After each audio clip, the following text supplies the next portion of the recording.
Hey, if you like some of my NBA discussions here, make sure to subscribe to my other channel, which is original NBA content, which I post every week about different NBA topics. And yeah, it's a new channel, so make sure to support it. And yeah, hope you enjoy.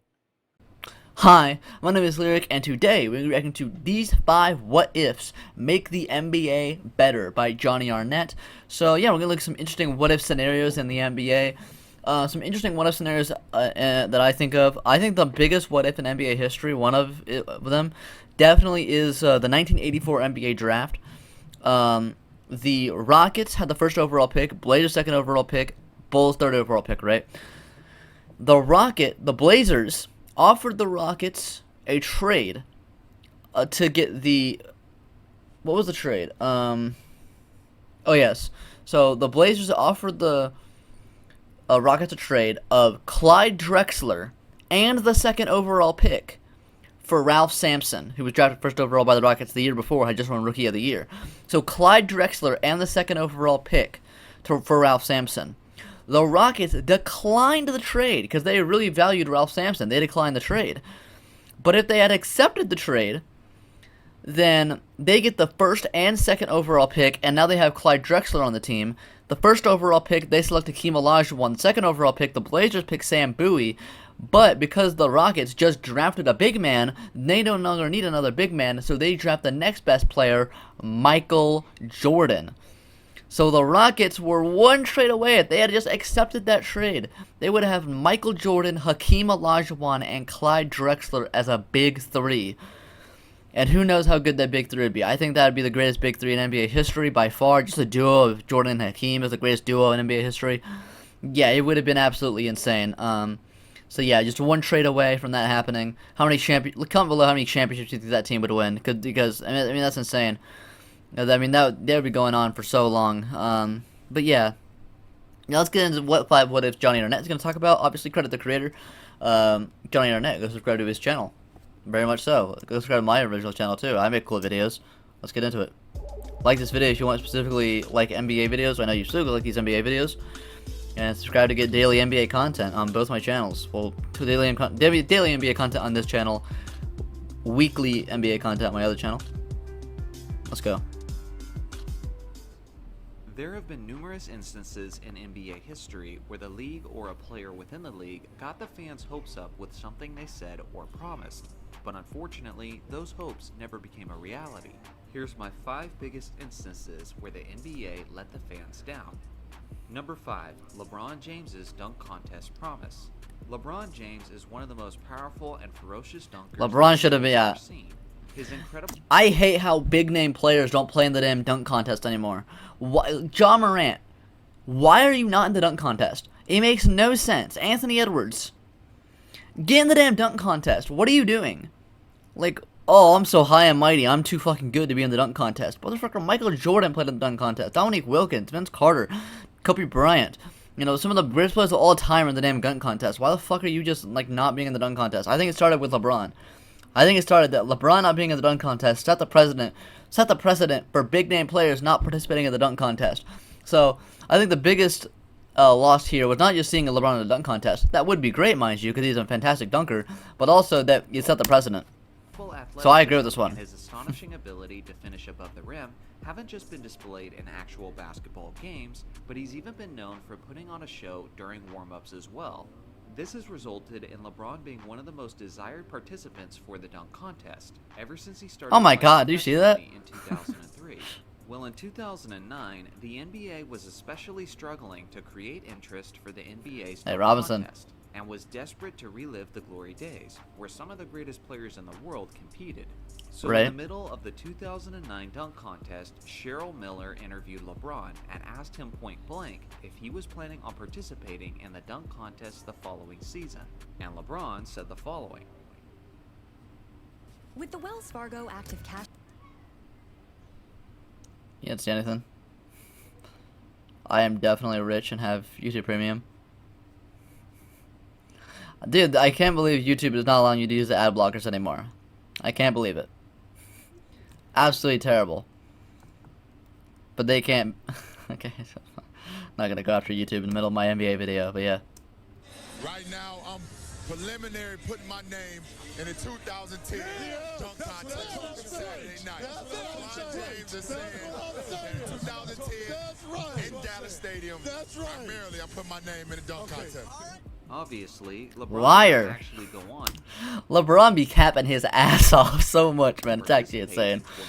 Which was disappointing in and of itself. But what made it worse was how terrible the 2010 dunk contest ended up being, as the Lakers' Shannon Brown was a huge disappointment, and no one really stole the show besides him.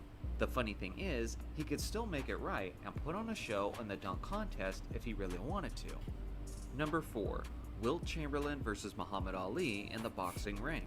This video seems to be a lot more of like a non-NBA, like actual game, like trade events have happened. Just cool things that could have happened. But yeah, Wilt Chamberlain versus Muhammad Ali. I don't care about the height advantage. Wilt would have got his ass kicked straight up. But still, I mean, Wilt Chamberlain is one of the greatest athletes of all time. But you know, Muhammad Ali is Muhammad Ali. It nearly happened though. Very nearly happened. Fought the greatest in the sport of boxing, Muhammad Ali. It all started on Howard Cosell's show in 1967 when Wilt challenged Ali to a fight, but it wouldn't gain serious momentum until a few years later. Even at a time when media wasn't nearly what it is today, there was a ton of coverage about this possible fight. My favorite thing about this is when they asked Muhammad Ali, hey, what is your how's your was like, how do you think the fight is gonna go? And he just goes, timber. Fucking iconic line. Competitors were doing a tremendous amount of trash talking leading up to the event, which was scheduled to be at Madison Square Garden. Although Wilt would be out of his element, he did certainly have the physical advantages, as he was 7 foot 1 inches tall, weighing about 275 pounds, and he had a 92-inch reach, compared to Ali, who was 6 foot 3 inches tall, weighed about 210 pounds, and had a 78-inch reach. When asked for a prediction on the fight, Ali responded with just here we go. word. Iconic. Chamberlain agreed right to there. fight Muhammad Iconic. Ali for a total of $500,000 after taxes. But when the time came to sign the papers and make it official, the contract said that Chamberlain would be getting $500,000 before taxes. Wilt, being upset about this, decided to decline the fight. Ali was insistent upon making it work, so he said he would equally split the purse of $1.5 million with Chamberlain, but Wilt refused that too. I don't think Chamberlain wanted the smoke. Challenge, Ali was definitely more insistent. Wilt didn't want the smoke, man. On making the fight happen. But at the end of the day, Wilt decided that it wasn't enough money to make it worth the time and the effort. Let me know in the comments who you think would have won the fight and in what fashion. Number 3, Shaquille O'Neal versus Hakeem Olajuwon in a televised game of one-on-one. Dude, this should be a one-on-one tournament in the All-Star game, bro. It'd be so great. But yeah, so this was after Hakeem swept Shaq in the finals. Shaq literally sent a letter to him, challenging him to a one-on-one. And yeah, it didn't. They were like advertisements for it and everything. That you see on the right there's an ad. And it didn't end up happening because I think Hakeem got an injury, he couldn't play. But the thing about it was, yeah, Hakeem would have won during this time eventually. Maybe if you put prime Shaq out there, you know, Shaq wasn't in his prime in Orlando, you know. He was really good, one of the best players in the league, but he was not like, top 10 player of all time Shaq, you know. If you put Lakers Shaq versus prime Hakeem, then we have a real, you know, it's really hard to say who would win that, you know. But this one, I think Hakeem was beating his ass. 100% Hakeem was beating his ass. Shaq, people say Shaq got dominated by Hakeem, by the way, in 95. He did not get dominated. Shaq had a fantastic series in 95 against the Rockets. It's just that he fucking got swept. And Hakeem had a better series, you know, but Shaq had still a fucking amazing series, you know, but fucking Nick Anderson was missing four straight free throws out there. You know, you know, he just got bodied, you know, but Shaq and Hakeem is one of the most biggest all-time debates out there.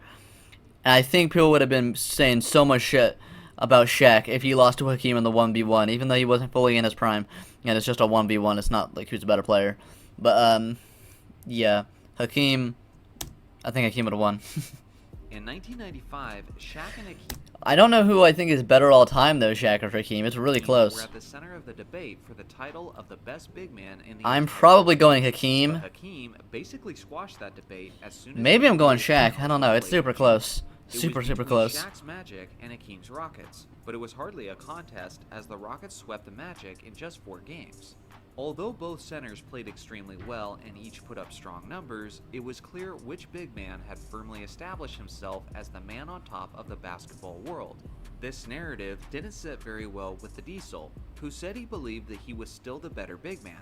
So Shaq sent this Hakeem, the series may be a done deal, but it ain't over between you and me. Sure, you're pretty good with your team behind you, but I want you one-on-one. I love that so much. Can you imagine that happen nowadays, bro? Can you imagine if Jokic and Embiid run the finals, right? Jokic beats Embiid, and then Embiid sends a letter saying he wants to 1v1 Jokic. Like, that'd be so fucking... The internet would be going crazy, bro, especially if it actually happened. The internet would be going nuts. One-on-one to settle the score once and for all. Hakeem actually accepted the challenge, and hype began to swirl around the basketball world. This was such an anticipated and expected event that there was even television ads to promote the showdown. Unfortunately, Hakeem Olajuwon injured his back leading up to the event, and the matchup had to be canceled just a day before they were set to square off. Shaq was later asked in an interview if he thought Hakeem was just looking for an excuse to back out, but Shaq had too much respect for the dream and said that he didn't. Yeah, I think the only player Shaq gives like huge respect for that I've seen with like no slander is like Hakeem Olajuwon, Yao Ming, Patrick Ewing, Giannis, and Jokic. Those are the only players I know. I don't really see him slander that much. Didn't believe that was the case. Every other big man he is absolutely vile towards. Fucking Dwight Howard. Let me know in the comments who you think would have won in that one-on-one scenario. Number 2, the Chris Paul trade to the Lakers. I won't talk about this one. Yep. So basically, Chris Paul, he got traded to the Lakers, but then it was vetoed by the NBA. The reason the NBA vetoed it is because they owned the Hornets at the time, so they actually had the right to veto trades for the Hornets because they owned the Hornets, because the Hornets didn't have an owner. But it's so dumb, because you could tell the reason why, because people were pissed about the super teams and shit, because like a few days later he was traded to the Clippers for a less deal. He traded to the Clippers, literally a team right next door, for a deal that was worse for the Hornets. It makes no sense. It was very clear that Stern was just trying to make less super teams. But wouldn't there being more super teams make it more fair, unless other than just being one big super team in the fucking Heat? It makes no sense. Yeah, Kobe and Chris Paul. I don't know if they would have won a championship, because this is the prime of the big three, Miami Heat and the Spurs at their like all-time peak. But they would have had a chance, definitely. They would have definitely had a chance, especially because if they made this trade, they were actually planning to get Dwight Howard a year earlier, which means they would have had 1 year of actually like prime Dwight Howard before he got that back injury. So prime Dwight Howard, Kobe, and Chris Paul would have been a nasty trio. They might have won it in 2012. 2013 and on, though, I don't know. Because then after the Heat and Spurs go away, the Warriors show up. So, yeah. Kobe also could have played maybe a bit longer, because he wouldn't have to be playing fucking like 48 minutes a night to get a team in the playoffs. So he wouldn't have torn his Achilles. So maybe he would have played a few more seasons, being really good. Which, you know, of course everyone would have wanted to see that. Like, yeah, imagine imagine a Kobe actually being good against a Curry who's actually like an MVP form. Yeah, it would have been nuts. So even if I don't really think this team would have won a championship, I do think that I really wish this would have happened. I am mad about this. Because I have quite a bit in recent videos. Especially because Chris Paul still hasn't won one. 2011, basketball fans. To be fair though, the Chris Paul slander would have been so nuts. If even more nuts now, because the Chris Paul slander is nuts now. People making fun of him without a ring. Can you imagine how much people would be making fun of him if he didn't win a ring and he was teammates with Kobe? The slander would have been nuts. Only had about an hour and a half to anticipate a Chris Paul and Kobe Bryant tandem before news broke that the league office had blocked the trade. Obviously, the biggest disappointment for basketball fans as a whole was how it ruined the chances of a Kobe Bryant versus LeBron James NBA Finals. Yeah, they could have definitely reached at least the finals, and definitely in 2012, because the 2012 the finals, the Thunder got it with a young Kevin Durant, Russell Westbrook, and James Harden. They could have definitely beaten them. So I think in 2012 we would have gotten a Kobe LeBron finals, which we had 2 chances to get that. 2009, which ended up not happening. The Magic beat the Cavs, despite LeBron having a fucking amazing series. That was like 39 points, damn near triple double, fucking nuts. But yeah, this opportunity once again didn't happen. which is one of the most unfortunate realities of NBA history without question. Number 1. The NBA claiming that it would crack down on flopping and then doing basically nothing. Alright, so they made the new... Okay, so I know he's talking about... They made a rule like 10 years ago of making a flopping rule, but then they just straight up did not enforce it. Like, no one got fucking fined for flopping, which is a big, terrible thing, because flopping is just terrible. It shouldn't be part of basketball. It's terrible. They made a new rule this year where you get technical for flopping, but I really got to see if they enforce it, man. They really got to enforce it. If they go this whole season without enforcing it, man, it's just... I'm going to be so sad. I'm going to be so sad. A lot of people wouldn't consider this one to be anywhere close to the top spot. But what you need to understand about me is that I absolutely hate flopping. As an old school basketball fan, I see flopping as a constant reminder of how much the league has softened since the golden days when I first started watching the game.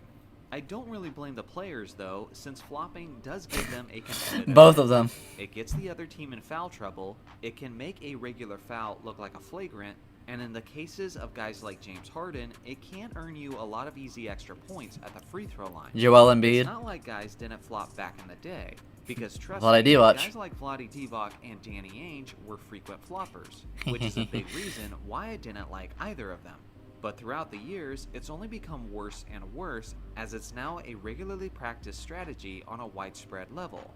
It got bad enough that in 2012, the NBA established that it would be fining players. That's the funniest clip, bro, Chris Bosh. The rule stated that any player who flops during the regular season would first be warned, followed by fines in increments of $5,000 for each successful flop during the season. I remember when this announcement first happened, and I, along with many other basketball fans, was beyond thrilled, thinking that this would be the move to eradicate this pathetic acting out of the league. I really hope it changes this year, man. I really hope it does. Painfully under-enforced the rule. In the past 10 seasons of the rule being established, there have only been a total of Bryant, bro, what are you doing? fines given to the players. Despite his reputation, Chris Paul has never been fined. James Harden and LeBron James have been fined only once, and in the last 2 seasons of the NBA as a whole, there have been 0 fines distributed to all of the players. And a lot of these flops that I've been showing on screen took place in the last 2 seasons. So again, it's like this one, yeah. Because a 3-point foul, didn't even touch him. For refusing to enforce the rules like they're serious about it. The one time Miles Bridges didn't put his hands on someone. The league would be today, I think it's called for it. The league office actually grew a spine and enforced the rules like they meant it. So now it's your turn. Which one of these scenarios? All right. So what ifs do you think really would have changed NBA history? Let me think of some other last one to end you off here with. A big one. What if? I think this is a pretty simple one. What if Jordan didn't retire in '93? What would happen in '94 and '95? Would we have gotten a Bulls-Rockets finals? Jordan versus Hakeem in the finals would have been an all-time great finals. Who would have won? Would the Bulls have won 5 straight or 8 straight? Because if they win 5 straight, they probably don't get Rodman because they're not really desperate, you know. So do they win the last 3 without Rodman? You know, do they win 5 straight, 8 straight? You know, do they not win any of them in '94 and '95? What do you guys think? If Jordan never retired in '93. So yeah, that's all for this video. Subscribe to my original NBA channel. 1 to 2 videos per week on there. Original NBA videos. If you like anything like this. Like this video if you you like specifically the NBA videos, and subscribe to get daily NBA content and all types of things. I do fuck tons of shit on this channel. So yeah, bye.